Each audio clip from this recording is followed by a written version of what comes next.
মানার ক্ষেত্রে আমরা পিছিয়ে আছি, খুব বেশি দূরে যাব না। 3 মাস 4 মাস আগে আমি থাইল্যান্ড গেছি, ব্যাংককে রাত 8টার পরে সমস্ত মার্কেট, শপিং মল, বাজার বন্ধ। 8টা সাড়ে 8টার পরে কেবলমাত্র কিছু মেডিসিনের দোকান,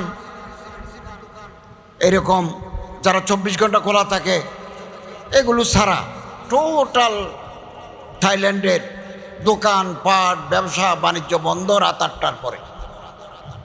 খুব ভোরে,